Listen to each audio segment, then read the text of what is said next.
Good morning. Good afternoon, y'all. Thank you.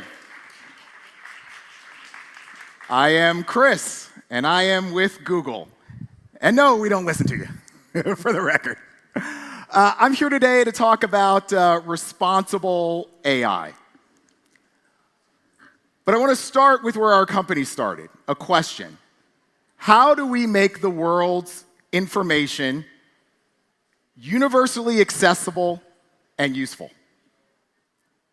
That's a lot, right? Like, that's not a little mission. That is a lot of weight in there. The world's information, not just North America, right? Universally accessible, not just in English and not just for the wealthy. Useful, provided to you in a context in which you can actually do something with the information.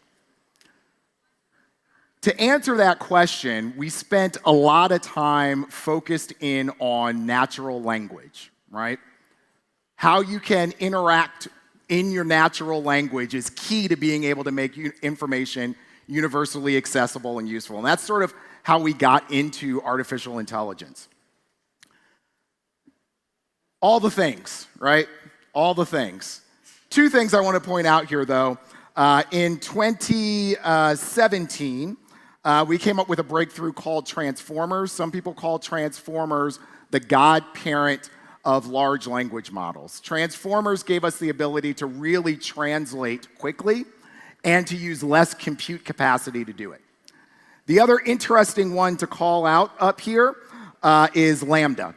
So LaMDA, you can think of as kind of what made a chatbot possible, right? It gave AI the ability to go back and forth with humans in a more natural way that we could understand. So those are two of the big key breakthroughs driving all of the generative AI that we've seen over the past 2 years. Why do I say that now? Gemini is our newest thing, and I say that now because, drum roll, Gemini is now available as of this morning in Spain. You can download it in your app store today. Gemini gives you the ability, you're on your way over here to South Summit, you catch a flat tire, right? Not quite sure how to change it. You go out, open up Gemini, take a picture of your tire, and Gemini can go and tell you, oh, you have a 1999 Mazda, and here's how you change the tire, right? Right there instantly. It is the first important step to really getting into an AI assistant, right? Like an assistant that can be useful, helpful, and understand the context of what you're asking it in any different mode, whether it's voice, photos, or text.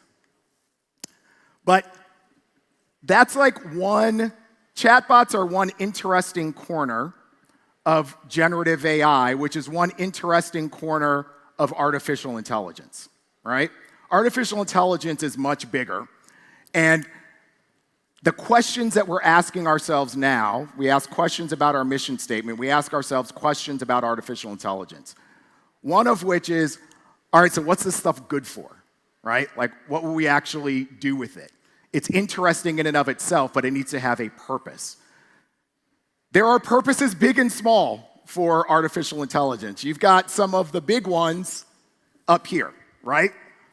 Forecasting floods, cancer imaging, drug discoveries. You've also got mundane things, right? There are things that we're doing where in Rio de Janeiro, you can time your stoplights better to reduce the amount of idling a car spends at a stoplight, which one, helps everyone get where they're going faster, but two, reduces emissions given that cars give off more carbon dioxide at a stoplight than they do when they're in motion, right?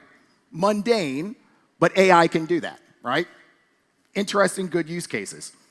My favorite one, however, is much more complicated than a stoplight in Brazil.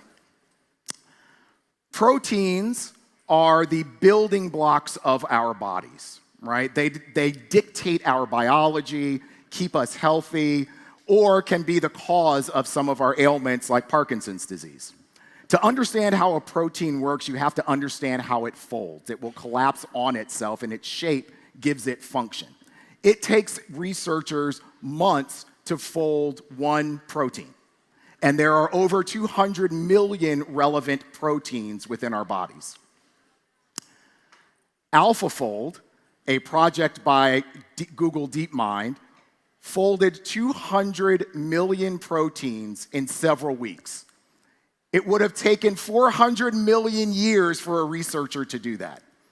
Why is that interesting and beneficial? Those folds allowed researchers to put into trial stages a treatment for liver cancer. So if you want something particular about what you can do with AI, maybe cure cancer. That's not it, though. Some of the other things that we're doing with artificial intelligence, some of the use cases to keep in mind when you're talking about risk.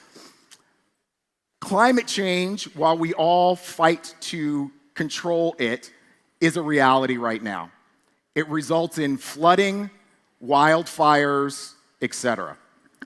Artificial intelligence can actually help predict where a wildfire is going to spread to be able to alert not just firefighters, but people that might be in harm's way to evacuate.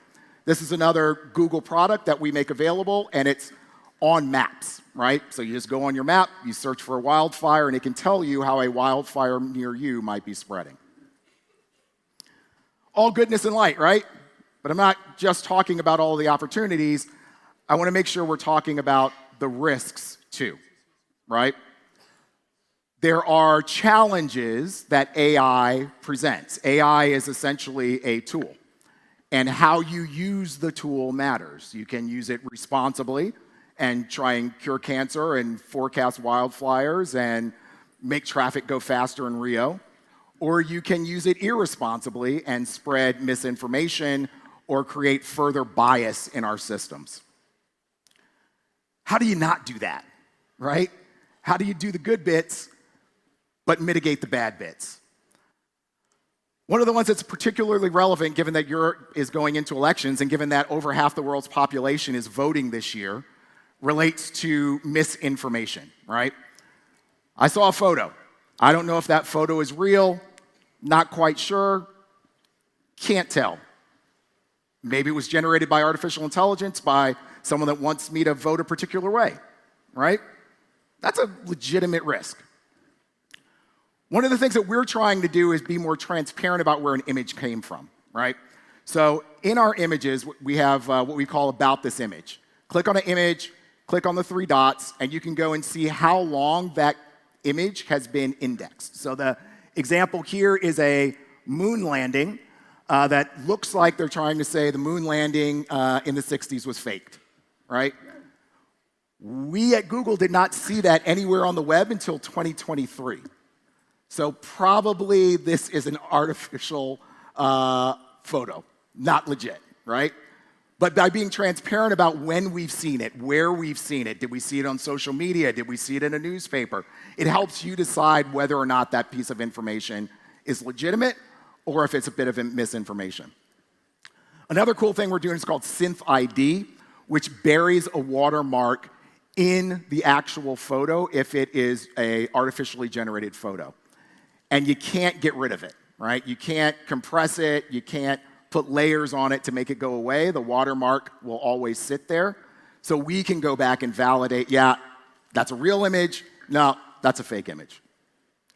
That's just some of the stuff with a very specific example that we're doing around misinformation, but that is one of the big things to watch out for, that we watch out for as a risk that needs to be mitigated the further we go into artificial intelligence. Stepping back more generally, in 2018, the same folks that sat around and came up with that big mission statement came up with big AI principles. These principles guide every product that Google puts out and are really helpful in thinking about how you mitigate risk while seizing opportunity. How do you get the good stuff without the bad stuff? Hopefully what you see in these is the fact that all of these are human-centric, right? It all relates to how the AI is a tool that humans will use and how it can benefit them or not benefit them. Number one on the list, be socially beneficial, right? Do the good stuff. But it also dictates the things we will not pursue. You might remember back when facial recognition was like the newest thing in artificial intelligence. Google made the decision, one of the first companies to make the decision, that we were not going to make APIs for facial recognition commercially available because we didn't think that it would be useful and it would encourage bias too much and the safeguards weren't in place, right? So we decided not to do it. The reason we decided not to do it are these principles up here. So as everyone in the room is thinking about AI and working further in your own AI companies and your own startups, think about the principles that are guiding how you're developing your AI, how you want to use it and not use it, and start with that as your base and use it as the anchor, right? Don't need to be ours. I think they're pretty good. Y'all might have some better ones, though.